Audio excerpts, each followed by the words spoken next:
What is he saying? It didn't come from you. You didn't evoke it. You didn't wrangle it out of me. It wasn't because you implored. It wasn't because of you asked. It wasn't because you deserved. I loved you because I loved you. It all comes out of me. It's my doing, my will, my choice, my good pleasure. That is why I loved you. John Trapp writes, "Lo, he loved you because he loved you." This may see, and he uses a Latin phrase here which means same through the same, but it excellently shows the ground of God's love to be wholly in himself. John Gill writes, "With an unmerited love he loved them because he loved them, that is, because he would love them. His love was not owing to any goodness in them or done by them or any love in them to him, but to his own good will and good pleasure." I've heard people say, God saved you to serve. Well, there's a sense of truth in that, but that's not really a good statement. I've also heard people say, God saved you. God didn't save you to serve. God saved you so that you would love him. Well, there's a little bit of truth in that, but I don't think it's a very good statement. Maybe this would be a better statement. God saved you so that he might demonstrate his love toward you.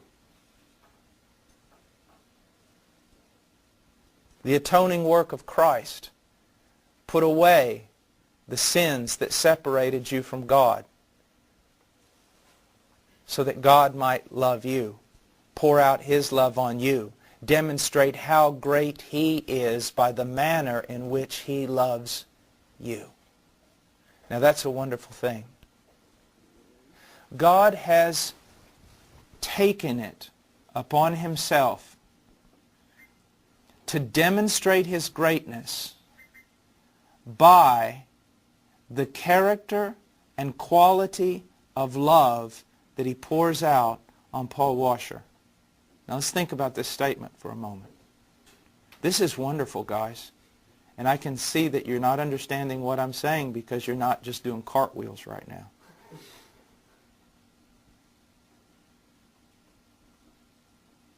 Isn't that amazing? That God has determined to show how great he is through the quality, the character, even the quantity of love that he pours out on you throughout all eternity. Showing everyone how great he is by how wonderful he is to you. We have to be very, very careful here. It's a two-edged sword. One is flagrant, selfish, pathetic. I don't know what else. There's just no words. Loathsome, disgusting prosperity teaching that goes on today. It's just disgusting. Totally off-center. Yet at the same time, we have to avoid the pietistic, kind of Catholic, pietistic, monastic view that I am supposed to literally walk around unblessed. Or that the blessing always has to take certain forms. We have to learn to walk between those two things. Because what you are is a demonstration of how good God is. Now, if I give my son everything he wants as a little immature boy, does that show how good I am? No. It shows just the opposite. But when I wisely give to my son and wisely withhold from my son and do all things for the benefit of my son's character, for the benefit of him truly developing a relationship with God, if I do all things for his eternal benefit, then people look at me and say, this is a good man. Now I have two different sons, completely different. And I have to treat them differently because they are different. I may give to one and withhold from the other. I may withhold from that one that I gave and give to the one from which I withheld. I am going to treat them differently because in wisdom, hopefully as a father, I know exactly what these boys need in order to become exactly what they need to become. In the same way, God knows exactly what you need in order for you to become the person you need to become in Christ. And He will rock your boat, rock your world. Remember several years ago, a Catholic priest wrote a series of books called Joshua, which in themselves were quite unbiblical in the sense that he had Christ coming back to earth and visiting towns or just different people and things like that. There was an intriguing thing that he did in one of the books. It may have been the first one, I don't know.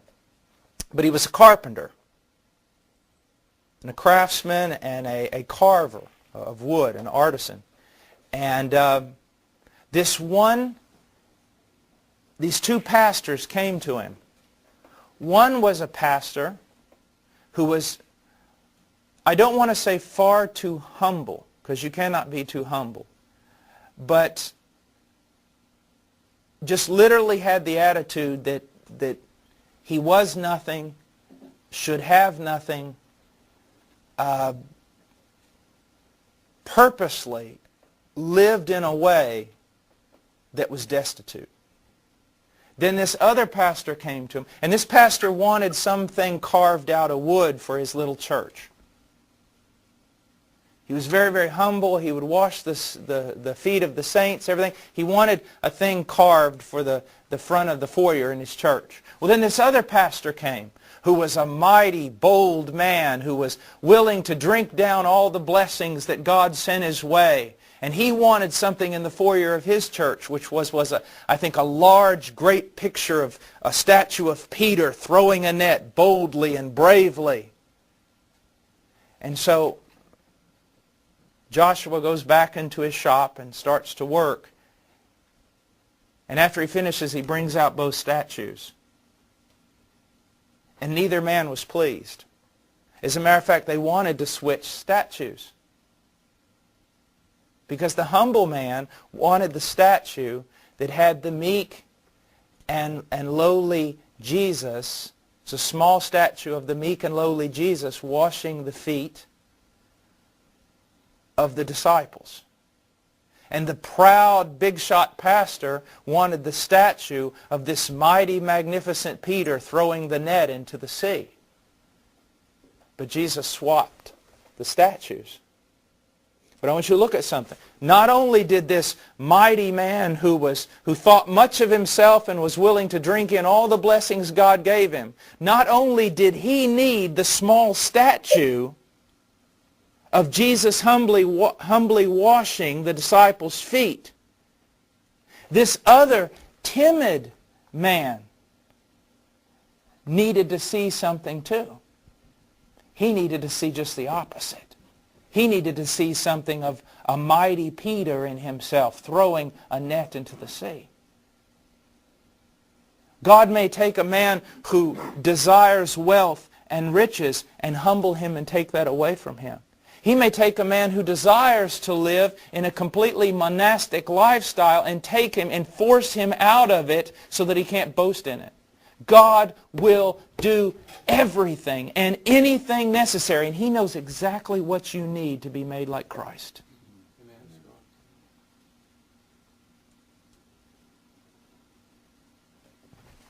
Paul, would you also say that the one man needed to see that the statue that he wanted was given to someone else?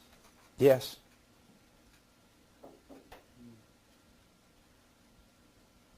And it is so easy, guys. Conrad Merle, I can't quote him directly, but I've heard him say this in a sermon on truth, and it's so wonderful, that walking in the truth is like walking on the edge of a razor blade. Walking in falsehood is very easy. You can go 1,000 miles that way and be in falsehood, and 1,000 miles that way and be in falsehood. No problem. It's a very wide path. But to walk